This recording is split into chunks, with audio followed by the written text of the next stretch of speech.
All right, guys, you're welcome to another video. I hope everybody is doing well. For me, I guess I'm okay. So today, really, what I have to talk about today, some of you might find it uncomfortable. Some of you may think I'm too harsh. Some of you might think that may be offended. So I want to apologize in advance, but I want you to also understand where this is coming from. I think the way the world is set up, right? Not just now, right from the beginning of time, there has been hierarchy. What I'm trying to say here is that we all cannot be one. We all can be equal. Because if we were supposed to be one and equal, the creator would have made us to just be like this, everybody like this. They are animals. They are predators. They are predatory animals. There are those below them, and there are those below them. Carnivorous animals, herbivorous animals. Coming to human beings, I think there's hierarchy. It has been there. So but my issue now is that nowadays, this clamor for equality. Look, I'm not against equality, but I think it has to be applied where appropriate. It has to be applied where necessary. We don't just have to equality this, equality that, everything equal. No. There's a reason why we used to have a homecoming queen and a homecoming king in the high school, whatever. They choose the best looking girl in the school. They choose the best athletic guy or some, most athletic guy in the school is the homecoming king. That's how it used to be. But now, just because we don't want to hurt people's feelings, we want to make everybody feel comfortable, we water it down.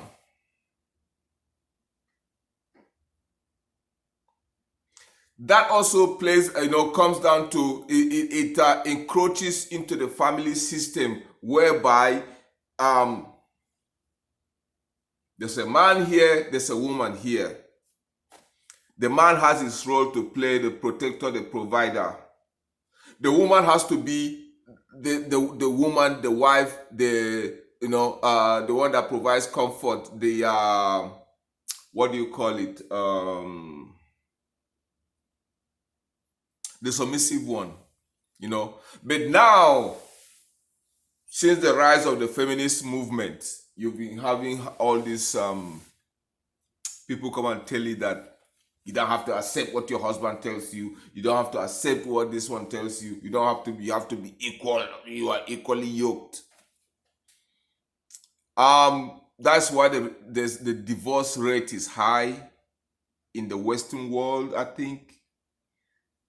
And then here in the Western world, especially in the black community, because our black people, especially women, are very aggressive. That's why if you see call centers, customer service, they put black women there because they know that black women will fight to get get collection, get money.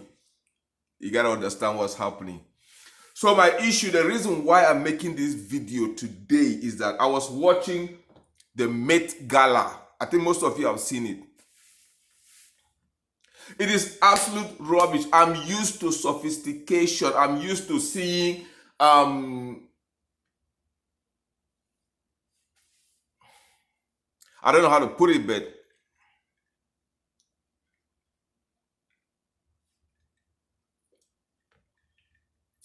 that's what I'm drinking.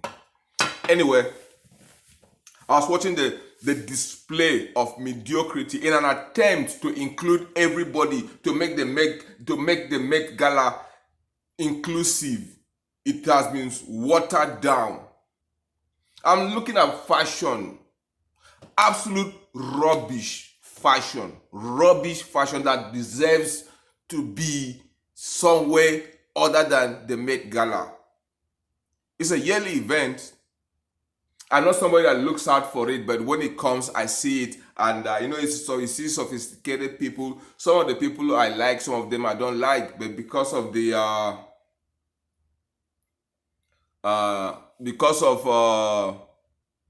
way it is being set up, or because of the way the sophistication of the event, I now begin to even like some of the people that I don't even gravitate towards naturally.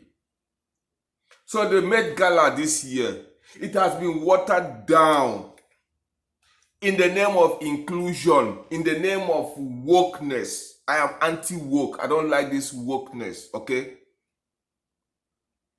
It has been watered down. The sophistication of the Met Gala has been removed this year. I know that next year, the organizers are not going to repeat this nonsense again. There should be the Met Gala. There should be another gala for all the others to go. You don't have to put everybody on the Met Gala. Yes, I said it. The Met Gala should not be for everybody. There has to be a hierarchy of things. It's not everybody. Because the thing is that I saw that when you bring these people that don't belong to that class, you bring them in. They water down the whole process. I'm not saying it's a bad thing to include people,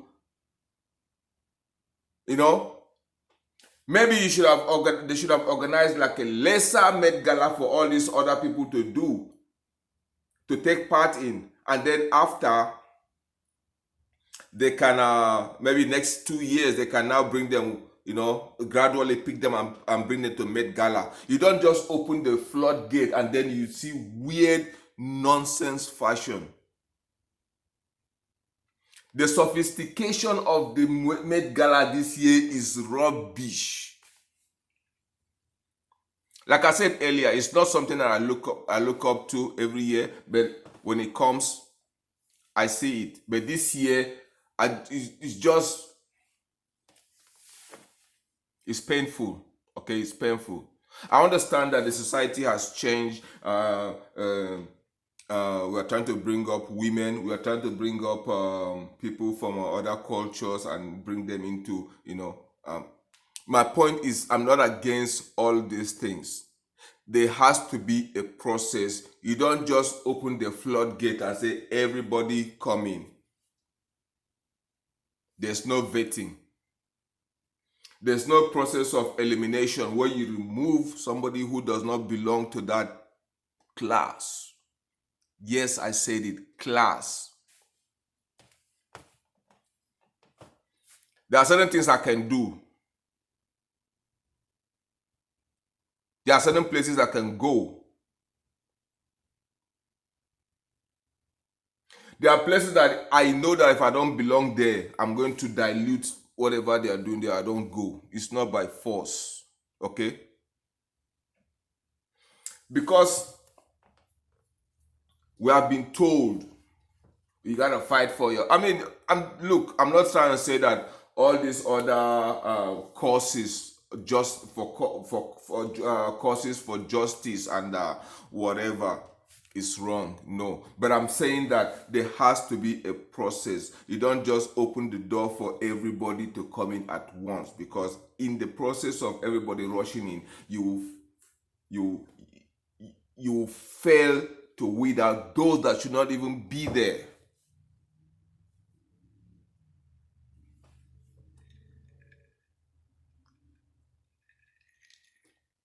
So I think and I hope that the organizers of the Met Gala have learned their lesson this year. I know definitely, absolutely, they are not going to repeat that. They're not going to make that mistake next year. Kim Kardashian, I don't like her. I don't know. I'm not into like that type of stupid celebrity nonsense, But I like her. She's a good-looking woman. So in the previous years, when she shows up in Met Gala, I watch and I kind of appreciate, what she has on. But this year, do you want to tell me that Kim Kardashian, who is like on the ranking, on the table ranking, maybe she's at number 8 or 9. Do you want to tell me that Met Gala, that is for people at that level, now has to open door for people? I don't want to mention names, but you guys know what I'm talking about. The fashion is rubbish. I like Lewis Hamilton, okay? That guy is beginning to... I like Lewis Hamilton, but that guy is beginning to, rub me off the wrong way. This is wokeness. I think he's like the king of... I don't know if he's genuinely doing it or he's being used by the woke community to like bring everybody in. I love Formula One. I don't like the fact that there's no diversity in it. But you have to think about how Lewis Hamilton got there. His father used to be a mechanic for the team. From there, he trained his son to be there. How many mechanics do they have in Formula One teams that are of a black race? So Lewis Hamilton is advocating that we should just go and pick somebody and bring them into the... It doesn't happen like that. It has to be a process. He has to think about how he himself started. So the rubbish that he wore to the Met Gala, I think it's like he said he's trying to promote native or some underrepresented fashion or rubbish. You guys know, if you've never seen what Lewis Hamilton wore to the Met Gala, go and look at it. It's rubbish. It's absolute rubbish. The thing that people don't have the nerve to call it out as being rubbish. I see all these TV entertainment reporters say, "Oh, he's different, he's cute, It's rubbish fashion." Look at what the women were wearing. Rubbish fashion. It does not even belong in any runway. It belongs in like some a competition stage where they try to pick the best out of the rubbish that people brought. But this is what people wore to the Met Gala. Rubbish. There's none of those rubbish fashion that I can recommend. I can say, oh, it looks good. That's what happens when you open the doors for everybody. That's what happens when you try to be inclusive without vetting. It happens in real life. As a man myself, I work hard. I can afford to eat anything. I can afford to eat any kind of food. I can afford to eat myself to like 200 or 300 pounds, but I don't. I discipline myself. But there are some women out there who go out there and eat and get to like 500, 300 pounds. And then they say that nobody wants them, or I'm now feminist. Nobody wants them. We are afraid of women. No, you ate yourself out of shape. I discipline myself. Why can't you discipline yourself?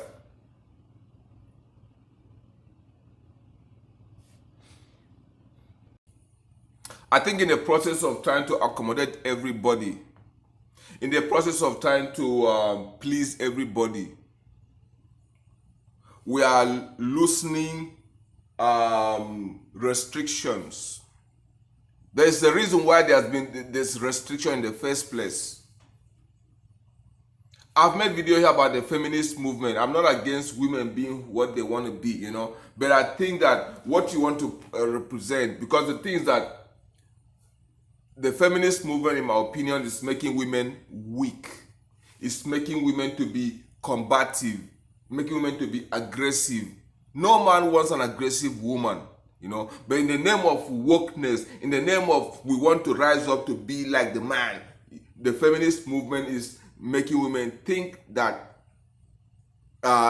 they can be equal to the man. They can be... Look, no matter how much you make, there's a man that can fall for you, that can, maybe if you make thousands or millions more than the man, there are some men that can, worship at your feet. But there are those men, others, who don't really care about your achievement, your qualification. if you are not submissive, if you are not that woman, a feminine woman, feminine woman, because the feminist movement does not teach you guys to be feminine. Teach you to be fight. You have to fight.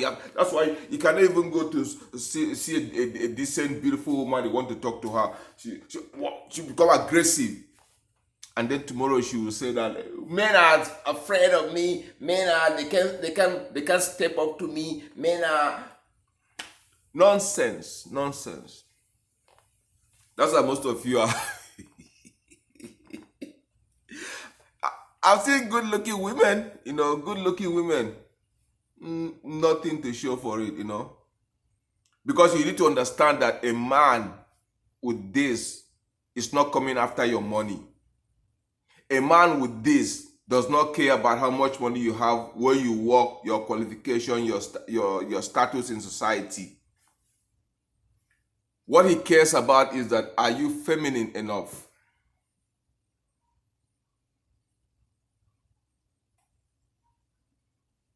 Are you feminine enough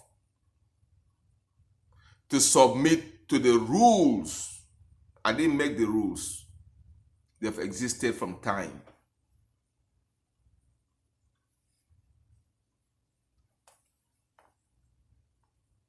So going back to this Met Gala, I'm looking at the fashion by, they say, up and coming. I don't know them.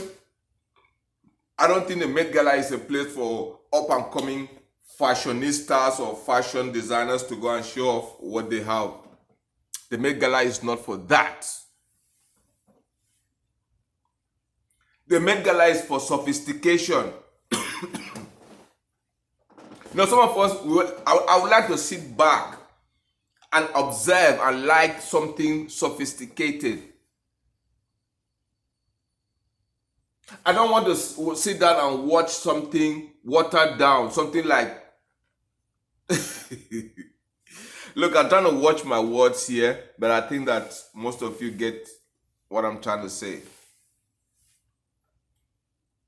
So the idea that we all are equal, we are equal because if you cut me here, you see blood. If you cut a white man, you see blood. If you cut an Indian, Mexican, every human being, you will see blood. We are one on that level. You cannot say that you want to be equal to the queen. Most of you here that walk around, I'm a queen. Meanwhile, you weigh like 300 pounds. I'm a queen. When you do birthday, you put a crown on it. You weigh 250 pounds. You say you're a queen. There's only one queen, okay? You guys cannot even step up to that. So what I'm trying to say, there's a hierarchy of things, okay? You don't just wake up and say you want to be equal to the queen. Who are you? You don't just wake up and say you want to be equal to that guy that has worked all his life to build up his business, to work day and night, works about 70, 80 hours a week. You cannot wake up and say you want to be that guy. You have to work. You have to put in the effort. I've said it here on my channel, on some of my videos in the past. I work about 70, 80 hours. I can work 40 hours like the regular guy and then sit down. Okay? But I work a little bit more because I want more. I want to live better, or because I can, because I understand what hard work brings. And because I have my own business, maybe that's why.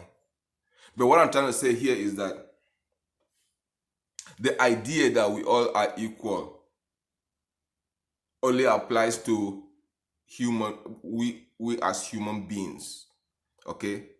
But in terms of status in the society, I think that people who work hard to get what they want should be allowed the opportunity to enjoy what they have.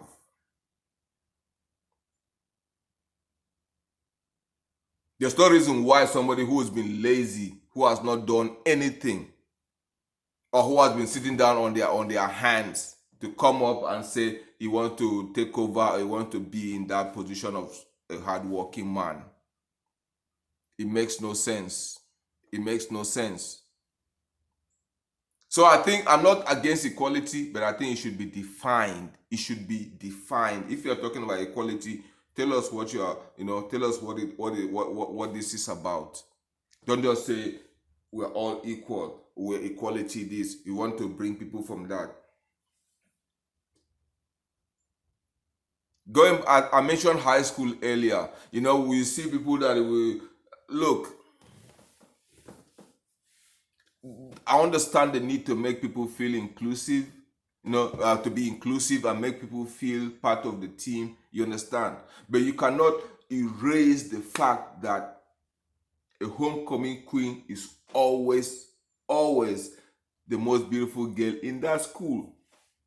But now you have watered it down to so that you can just bring anybody. You don't want the hurt feelings. Or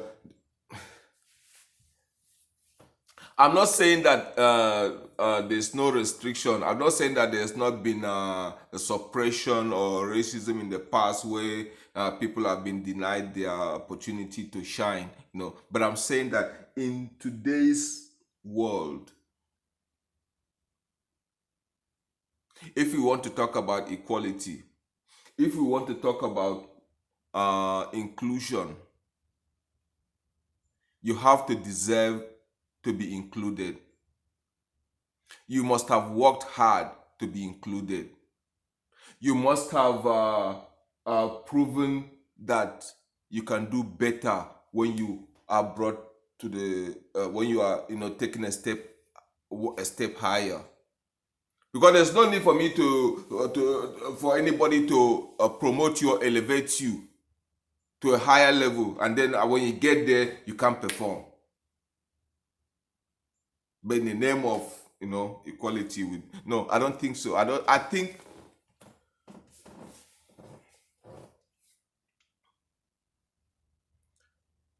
what I'm trying to say here, I don't want anybody to be offended. I don't want you to feel that I'm against anybody or a group of people. My point here, if you have listened carefully, you understand that what I'm trying to say here is that if you work hard, if you deserve to be above where you are, if you work hard, you deserve to be above where you are. If you you want to be, promoted, you have to show us what you've done in the past to get promotion. If you want to be invited to the high table to sit amongst achievers, you must have done something in the past useful. You must have suffered, swam in the ocean. You must have gone through the process before you get here. Otherwise, when you get there, you would dilute everybody up there. Going back to Met Gala, I think the idea that we have to bring everybody up there at the same time, it has failed. And watch me, listen to what I was saying. Watch me, next year, Met Gala is not going to repeat that nonsense. I'm used to seeing Valentino and other nice, not all this thing. It's not, the Met Gala is not for that. I want to be able to, I don't want to sit down and watch average things, There's a reason why each time the royal family is having a wedding, everybody watches the world over. Okay, there's a reason why, because they are up there. There's levels to this thing. So the Met Gala is just like that. It's not free for all. It's not for everybody. All right, guys. Later, okay.